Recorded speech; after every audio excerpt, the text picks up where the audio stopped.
is pretty awesome. I had that written down, your little single prop, little glider plane thing. That thing had to be the first time taking that out. What was that like? How sketchy was it? Did it have a bombardier engine in it? Yeah.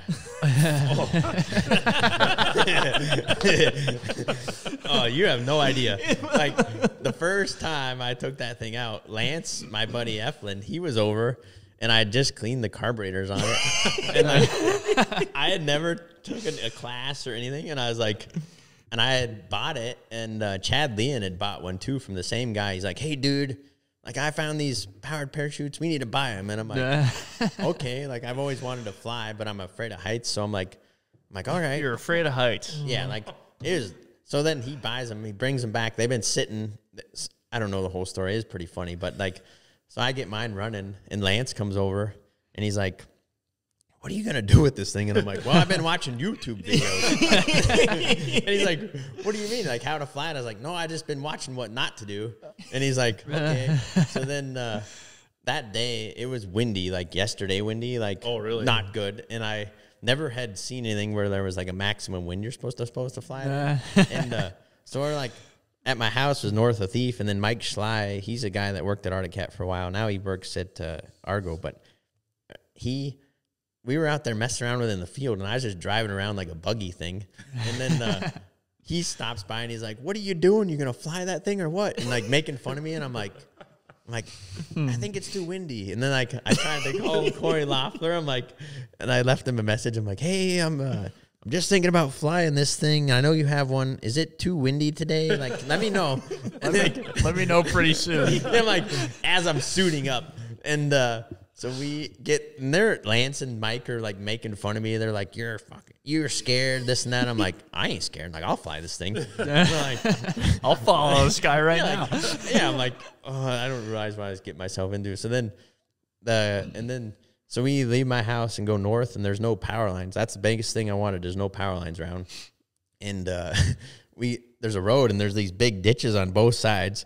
And like it was so windy, the chute was just wanting to like drag me backwards. So I had Lance and Schley hold the parachute, and I like strapped into it and stuff. And then they're like, well, "All right, we're gonna let go of the chute when you hit the gas." And I'm like, "All right." So we try that, and like the first time the chute like flips, and then there's a car coming, and like, so I stop, and I'm like, "Oh, we got to do it again." So then we do it again, like the car goes by, and I'm like, "You guys hold the chute until I power it up, and then it'll inflate it up, and then like hold onto it tight," because I had parasailed when I was younger with our boat, and I'm like, "We got to get it tight, and then like it'll release up in there." So we do that, and like I remember watching it, and then like I remember looking down as I'm going, and like I start taking off, and like the ditch disappears, and I'm like, but I like went straight up because it was so windy. It just took you. It's scary. And Hot air balloon. Dude, and I'm like afraid of heights, like not joking at all. So I'm like going straight up, and I just like panicking, and like I remember them just getting smaller and smaller. And I'm like, fuck, like this is not good. And then I had my phone, but it was like almost dead. And then I remember Lance and Schley afterwards, like, but like, so I fly around for a bit, and like as I'm flying, Corey Loeffler leaves me a message. He's like, "Yo, man, I'm at this baptism, and I hope you're not flying." Like, he's like, "I'm gonna pray for you." He leaves this message, and I'm just like, and he's like, and then of course I'm flying, but like I'm not really flying because like it's so windy, you could not go against the wind, and so I'm just like sitting up there, that's like hovering, and then I'm like watching the chute, and then I'm like, well, I don't know if I turn into the wind if it's gonna collapse my chute or not. So then like I do that, and it doesn't, and then I'm like, as soon as I go with the wind, it's going like fast. So then I'm like panicking, and it's getting dark because it's after work. And oh my gosh! So like Schley, luckily, well, Lance was just gonna follow me on his bicycle, and I'm like, and Schley's like, "I think we're gonna need a truck." So like they're following me, and like, so my house was on the north side of Thief River, just on the golf course right there on the river, and I ended up going with the wind. And like I was like, oh, I gotta find a field that ain't muddy, because it was this time of year, it was muddy as crap. And so like I'd come down into land into a field going with the wind, which you're not supposed to do. And like I'd get down there and realize how muddy it was. So then I'd go back up, and then like I ended up by the Agassiz Refuge, like up by Holt. Oh, Like,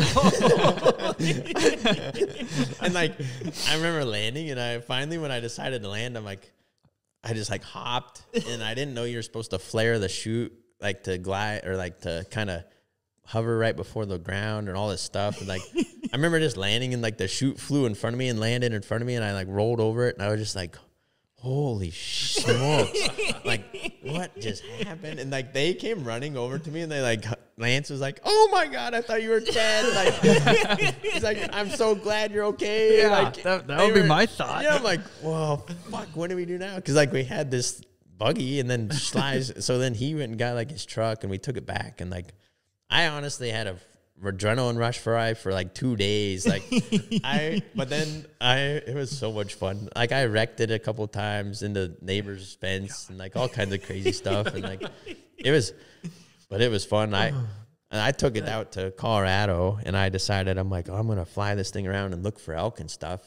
And, I flew it out there, and that was not good. Like, I live in between two lakes, and like the shear winds and all this shit. Like, I almost crashed it. Like, I was taking off, and there's this canal right borders my land, and you walk on it or whatever, and there's this family like watching me try to take off. Well, they just happened to be like in line where I'm going, and like I buzzed them. They were running like it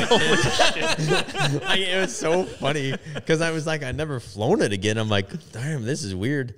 And then so I like got up above the trees, and I didn't realize how many trees or power poles were right close to my house until then. And I'm like, this is not going to be good. And then I got over the lake, and it got so windy because of the shear winds and updrafts. And then I remember my buddy sending me a snap. He's like, look at this fucking idiot up there. I'm like, I sent him a snap or a picture back. I'm like, hey. And he's just like, oh my gosh. And then I sold it after that because I was like, I don't want to end up in the trees in that thing. But that thing was fun. Like, if I lived in Minnesota, I'd still have one for really? sure. Yeah, like it.